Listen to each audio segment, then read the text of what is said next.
अस्सलाम वालेकुम। क्या हाल है डॉक्टर साहब? ठीक ठाक हो? खैरियत है? मैं मिस्टर अमन साहब का बेटा बात करता हूँ जेकबाबाद से।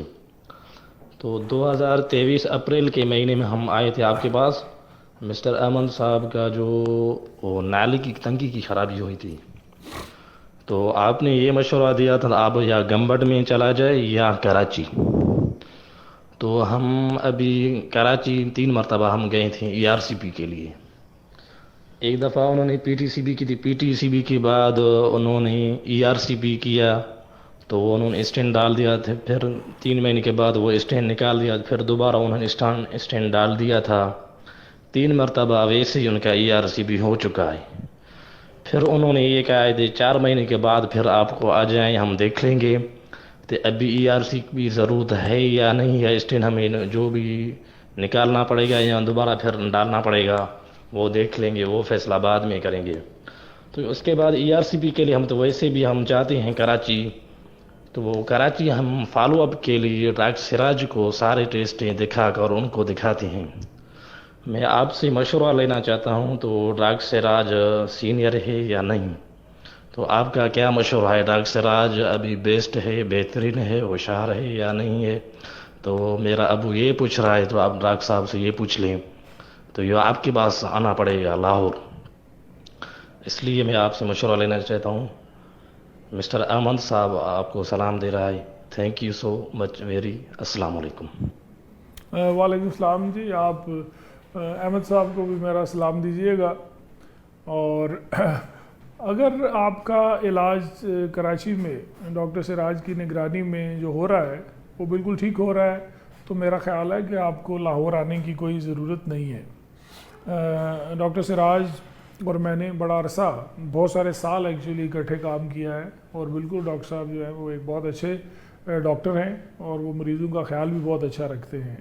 और कराची के डाउ हॉस्पिटल में भी ट्रांसप्लांट जो लिवर का है वो रेगुलर बेसिस पे होता है, और वहाँ पे उस टीम के पास इन ट्रांसप्लांट के मरीज़ों को मैनेज करने की तमाम सहूलियात जो हैं वो मौजूद हैं।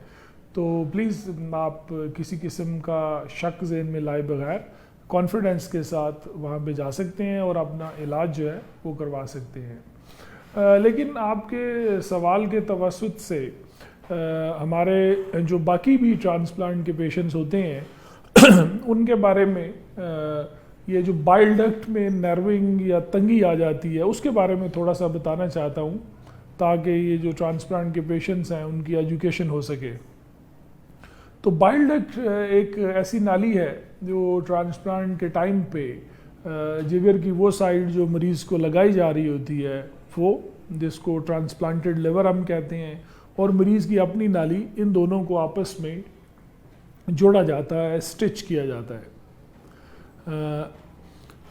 जब ट्रांसप्लांट हो जाता है खैर खैरियत के साथ, तो ये जो बाइल डक्ट का जोड़ है इसमें टाइम के साथ तंगी आ सकती है, और उसकी वजह कभी कभार लिवर का साइज़ में बढ़ जाना है, जिसकी वजह से इस नाली के अंदर एंगल बन जाता है, या हीलिंग के प्रोसेस की वजह से वो उसका जो सुराख है वो तंग हो जाता है, जिसको हम बाइल डक्ट स्ट्रक्चर कहते हैं। ये तकरीबन 20 से 25% जो लिवर ट्रांसप्लांट यानी लिविंग डोनर लिवर ट्रांसप्लांट जिन लोगों का होता है उनमें ये वाली कॉम्प्लिकेशन ट्रांसप्लांट के बाद 3 महीने से लेके 2-3 साल तक के दरमियान वाला जो टाइम है उसमें इसके होने का रिस्क होता है। कुछ लोगों में ये कॉम्प्लिकेशन सिर्फ ब्लड टेस्ट में ख़राबी की शक्ल में डिटेक्ट होती है, कुछ लोगों में ख़ारिश शुरू हो जाती है, या कुछ लोगों को पीला यरकान शुरू हो जाता है।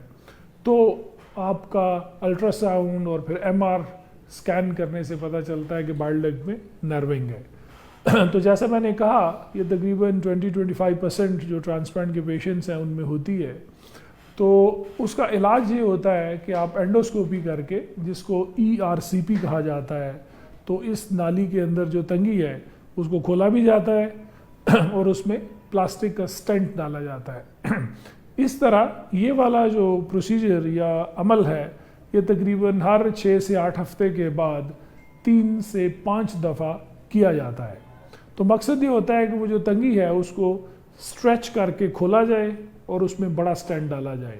अगली दफ़ा उसको और ज़्यादा स्ट्रेच किया जाए, उससे अगला बड़ा स्टेंट डाला जाए, ताकि 3 से 5 दफ़ा ये प्रोसीजर करने से वो नाली जो है वो इतनी खुल जाए कि आपके जिगर से जो बाइल का फ़्लो है वो आराम से आंतों की तरफ आ सके। तो तकरीबन 85 to 90% जिन लोगों में ये कॉम्प्लिकेशन होती है उनका इस तरह एंडोस्कोपी के ज़रिए ये जो नर्विंग है, स्ट्रक्चर है, ये मसला हल हो जाता है, लेकिन 3 से 5 दफ़ा ये प्रोसीजर करना पड़ता है। जिन लोगों में ERCP कई दफ़ा नाकाम हो जाती है बिकॉज़ वो एंगल बड़ा शार्प होता है या जो सुराख है वो बहुत छोटा रह जाता है, तो ऐसे मरीज़ों में फिर जो रेडियोलॉजिस्ट हैं वो बाहर से एक तार डालते हैं और उसके ज़रिए स्टेंट डाला जा सकता है, जिसको PTC या PTBD कहा जाता है। और कभी कभार मरीज़ों में ये PTC और ERCP को कंबाइन करके मकसद ये होता है कि बग़ैर ऑपरेशन के इन स्टेंट्स के ज़रिए नाली के अंदर तंगी को खोला जाए, और ताकि 3-4 दफ़ा ये प्रोसीजर करने के बाद वो नाली पूरी तरह खुल जाए और फिर स्टेंट भी जो है वो निकाल दिए जाते हैं।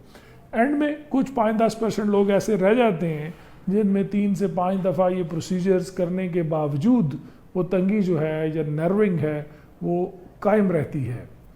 ऐसे मरीज़ों को फिर दोबारा ऑपरेशन की ज़रूरत पड़ती है, जिसमें फिर ऑपरेशन के ज़रिए इस नाली की तंगी को ठीक किया जाता है ताकि आइंदा ये मरीज़ जो है एक नॉर्मल ज़िंदगी गुजार सके।